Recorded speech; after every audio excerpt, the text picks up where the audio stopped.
paso del síndrome nefrótico y nefrítico.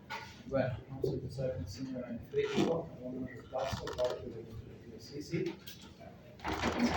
Como ustedes saben, el síndrome nefrótico y nefrítico difiere mucho en su fisiopatología, que nos va a llevar, como siempre, a un proceso final, que puede ser la insuficiencia renal. Vamos a llevar a la siguiente clase, en el cual vamos a empezar a crear como un tapón, como una barrera a esa filtración que nos va a dar como consecuencia una insuficiencia renal que nos va a llevar a las diferentes complicaciones. ¿Cuál es la característica del síndrome nefrítico como tal? Obviamente estamos hablando de generalmente procesos postinfecciosos o infecciosos como tal en etapa aguda, caracterizados sobre todo que se van a presentar a partir de los 10 a 15 días, ¿verdad? ¿Por qué? Porque vamos a tener una consecuencia. Dentro de su fisiopatología tenemos una reacción antígeno-anticuerpo que nos van a dar un complejo como tal. Dentro de esto, obviamente, ¿quiénes son los que más van a dar dentro de su factor etiológico? El estreptococo beta-hemolítico, ¿verdad? Dentro del estreptococo beta-hemolítico, ¿cuáles son sus antígenos más conocidos? Escucha el profesor, ¿verdad? Así es. La proteína M, sobre todo, ¿verdad? Después, aquí están dos de los números notas de parciales y de todo el año. Vamos. Hace 1000 años.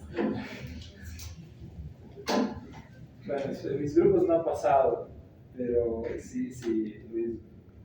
Cuando lleguen las notas finales, llegan cartas quejándose. ¿Por qué él tiene más un punto si en esta práctica sí? Y con carnet de identidad. Así llegan las cartas para el examen final, cuando sale el promedio. Entonces, ¿qué otra proteína? Exotoxina B tenemos. ¿Qué más? Sobre todo, la más importante, la M, ¿verdad? Hemolisina.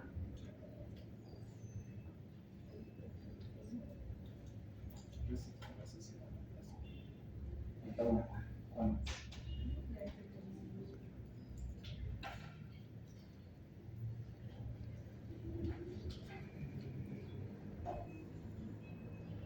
Estrepto.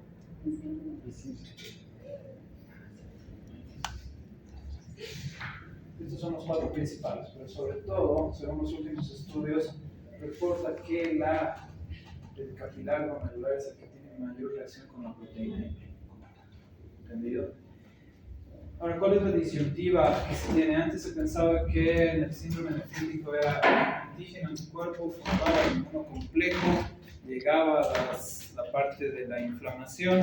Esta inflamación iba a provocar una disfunción en la membrana basal glomerular y obviamente esto iba a producir la característica de hematuria, hipertensión, disminución de la filtración glomerular como tal. Según los últimos, obviamente, estudios, esto se tiene que dividir así. ¿Hay algún ayudante de histo?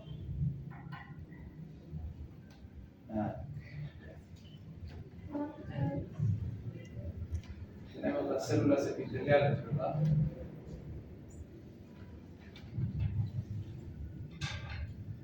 Membrana basal. Y las células endoteliales. Como tal, el vaso, ¿verdad? El capilar. ¿Qué nos hace diferenciar el síndrome nefrítico como tal? Que va a haber, obviamente, este depósito de inmunocomplejos que a la vez se divide en dos. Indican que hay una teoría de inmunocomplejos circulantes e inmunocomplejos in situ. Muchos refieren que dependiendo de cada una de estas, de si es in situ o circulante, va a variar el grado de lesión al glomérulo como tal. Dentro de esto se ha llegado a una acuerdo de que en una primera instancia sí se forman inmunocomplejos circulantes.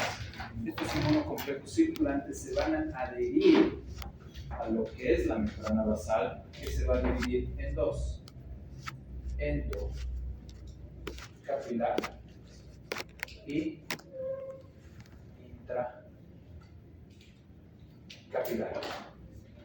¿Qué difiere eso? ¿Qué se difiere? Es histología. No estaría más relación con la sala interna. En esta situación, ¿a qué llamamos endocapilar? Endo, como tal. Intra ya sabemos, ¿verdad? Que el inmunocomplejo como tal se va a situar acá. Y va a ser una distribución. Membrana basal junto con células endoteliales.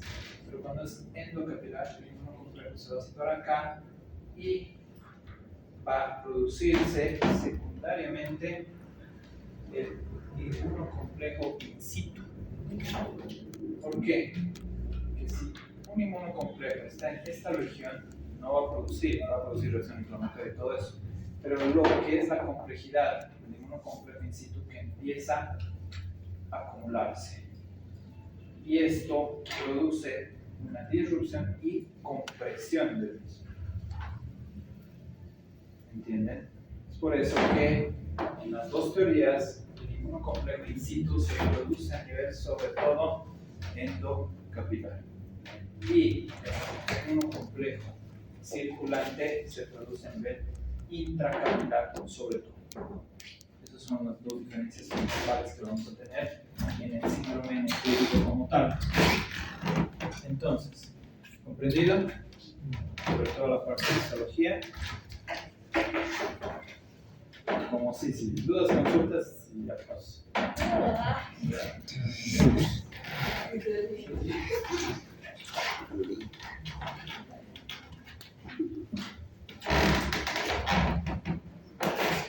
En ese sentido,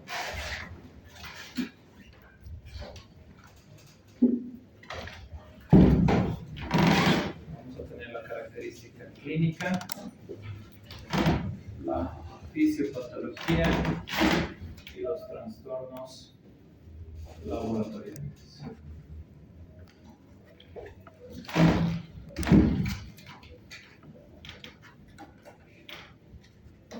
¿Qué es lo primero que ocurre en un síndrome crítico como tal?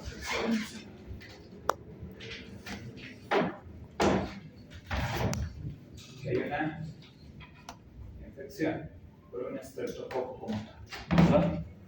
¿Esto qué va a generar? Antígeno y anticuerpo. ¿Qué vendría en correlación a la clínica y a los laboratorios? ¿Cuál es el proceso principal que se va a llevar a cabo? Faringoamigdalitis o infección de tipo ¿qué? Más frecuente. Cutánea. Esto va a producir antígeno anticuerpo. Posteriormente, esto va a introducir los inmunocomplejos, ¿verdad? Ahora, si tenemos esto, ¿qué se va a llevar en laboratorios? ¿Qué es el asma? Es el antígeno antiestreptolícico. Sobre todo relacionado con los estreptococos, ¿verdad? Entonces esos están elevados. Muy pocos internistas o nefrólogos obviamente lo van a ver esto, les van a pedir de ingreso ante una faringoamigdalitis o una infección cutánea. Pero ustedes tienen que ver que en el síndrome nefrítico, ¿cuál es la característica, la diferencia del nefrólogo?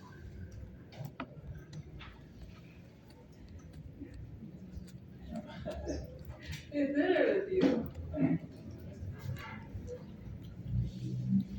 El nefrítico es causado por un proceso inflamatorio. Claro, pero en su inicio, ¿qué es lo que te da?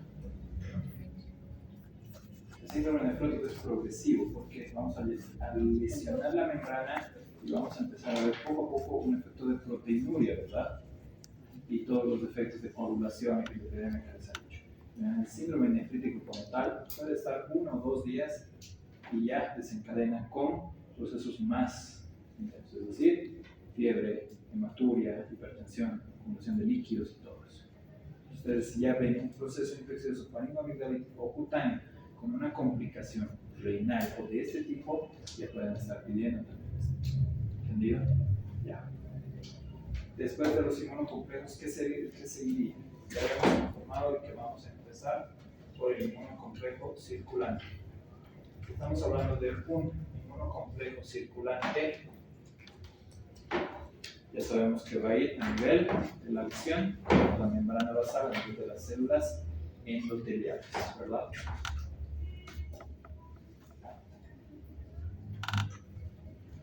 Tenemos una lesión a nivel de las células endoteliales junto con una lesión a nivel de la membrana basal que vamos a tener. Hematuria, ¿verdad? Estamos hablando de complejos de la membrana. ¿Qué más tendríamos? Células con otra. Si estamos hablando de células endoteliales y membrana basal, ¿el síndrome nefrítico tiene o no proteinuria? También.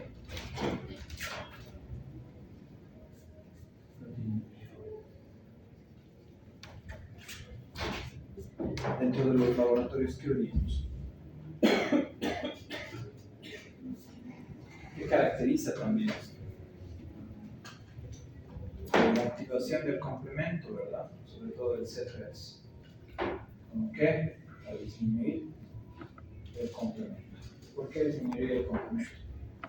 Tenemos una reacción antígeno-anticuerpo y obviamente una activación sobre todo del complemento, característico del síndrome nefrítico, disminución del complemento.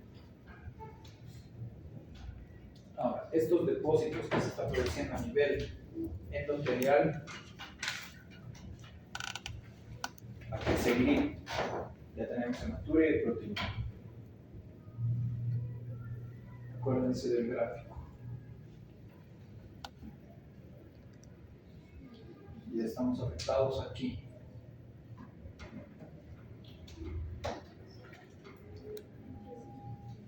Ya, por esto obviamente tenemos la hematuria y proteinuria, ¿verdad? Y aquí entramos a la segunda fase, son complejos in situ, que es el más agresivo. ¿Por qué? Porque les había dicho que se acumula como tal, destruye, pero también empieza a producir un efecto de masa. Si produce un efecto de masa a nivel endocapilar, a nivel de la membrana basal, ¿qué va a ocurrir?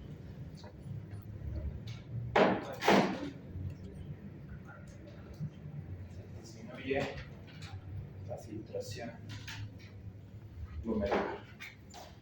Si disminuye la filtración glomerular, va a aumentar creatinina, va a aumentar urea. A nivel de la clínica, ¿qué vamos a tener? Disminución de la filtración glomerular, oliguria. Estamos teniendo paso a paso qué es lo que está pasando. ¿Qué va a seguir después? Si tenemos una disminución de la filtración glomerular, posteriormente vamos a disminuir la excreción de sodio. Si tenemos una disminución de sodio, que tenemos a nivel de los laboratorios, que vamos a ver qué fracción. Fracción de eyección de sodio menor a cuánto. Fracción de excreción de sodio obviamente menor a 1%. Y esto, si tenemos un cúmulo de sodio que vamos a tener fisiopatológicamente, que no podemos excretar.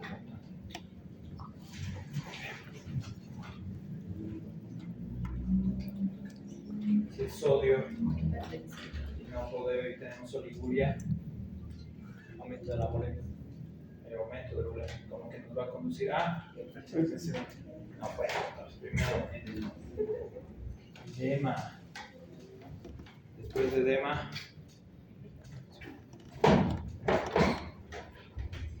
hipertensión arterial va a ser al final. Sobrecarga a nivel cardíaco. Posteriormente, hipertensión arterial. ¿Quién les he dicho que es el primer órgano de choque? Respuestas de sobrecarga. ¿Creen que los vasos periféricos van a poder regularizar esa sobrecarga de líquidos? No. ¿Quién va a empezar a bombear más rápido, bombear más lento? Es el corazón. Y obviamente vamos a tener una sobrecarga. Después de esa sobrecarga, ¿quién va a crear? Vasos de resistencia. Y tenemos la hipertensión arterial como tal. Y como último, ¿qué tendría el paso final para el síndrome nefrítico? Ya tenemos todo lo que les he explicado. Sobre todo, tenemos una sobreexpansión de volumen con, obviamente, retención de líquidos que nos va a producir un taponamiento a nivel glomerular, que nos va a llevar a una insuficiencia renal aguda. Ese es el paso del síndrome nefrítico. Como ven, todo se correlaciona con la fisiopatología laboratorial como clínica. Que un síndrome nefrítico debute en primera instancia con una hipertensión arterial, no. ¿Entendido? Siempre que va a debutar primero, una hematuria como tal, ¿verdad? Que está destruyendo esa parte. ¿Y cuál de los dos es más peligroso? Obviamente los inmunocomplejos sí, porque obviamente estos inmunocomplejos van a producir un efecto de obstruir aparte y destruir a nivel intracapilar. ¿Dudas? ¿Consultas?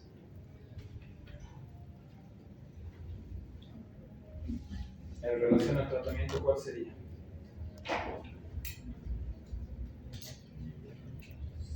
Ay, si está elevado, ya estamos en esta última parte de edema, ¿cómo estaría la renina? ¿Cómo estaría la aldosterona? ¿Aumentado o disminuido?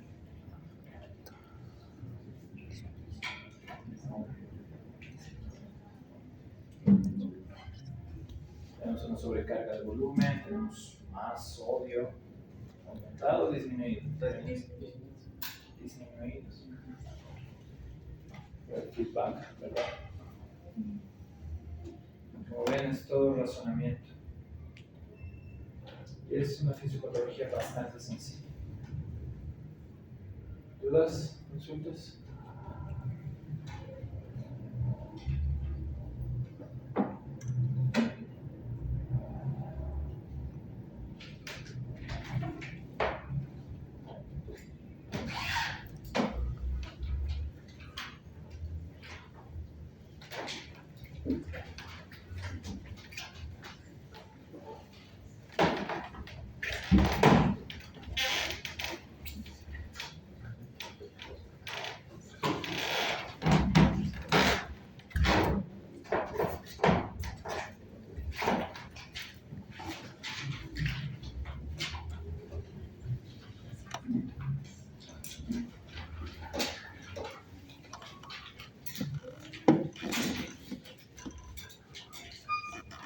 ¿Cómo se caracteriza la insuficiencia renal de síndrome nefrítico? Cuando tenemos la lesión por hematuria, proteinuria, sumado a hipertensión arterial, ¿qué va a pasar? Aquí estamos con el glomérulo. ¿Qué estructura sería esta? El comienzo del tubo contiene la próxima. ¿Qué es lo que pasa generalmente? Obviamente, al tener la disminución de la filtración y también tener la alteración en la eliminación del contenido de azoados o de tipo ureico, vamos a empezar a tener lo que se llama un taponamiento. Pero lo característico del síndrome nefrítico como tal es que en este taponamiento, en este flujo, vamos a tener primero complejos, glóbulos rojos, proteínas, también tenemos complemento y células de desperdicio como las de endotelio y de membrana basal, que van a empezar a producir una disminución en su filtración y en la excreción de los dos lados, que nos va a producir obviamente una barrera dentro del mismo.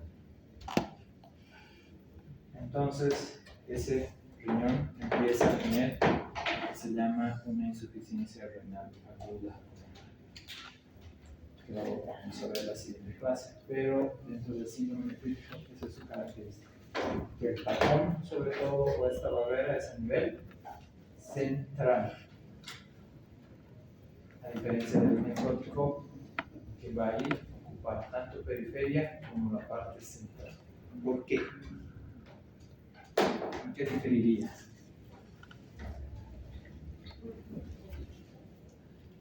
¿Qué caracteriza el síndrome nefrótico? Más proteínas que sangre, ¿verdad?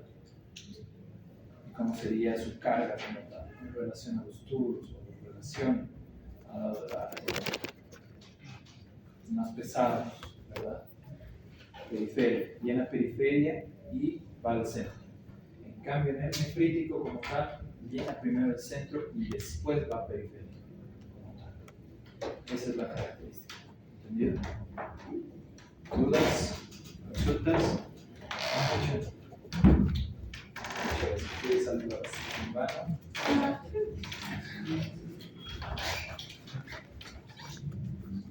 La siguiente semana vamos a terminar con nefrótico e insuficiencia renal. Damos el examen, sí o sí vamos a dar examen. Con eso vamos a estar al día. La semana de medicina se van a perder. Lo único que les aconsejo es que no se comporten tolerantes en estado. Nada. Por favor. No me conozco. Entonces, todos sus notas están al día, ¿verdad? Ti que eres el doctor Hinojoso, ¿verdad? Ya estamos completando tus notas. Y como te digo, si tienen la reunión que ha dicho que van a tener con Jair, yo no te voy a cambiar notas. Te aconsejo que no, te van a meter en muchos problemas. Y además que si cambian las notas de ustedes, son 200 alumnos del doctor Hinojoso que van a pedir cambio de nota. Es un gran problema. Yo les aconsejo que no. Fisiopatología no es fisiología que con huelga de hambre 35 van a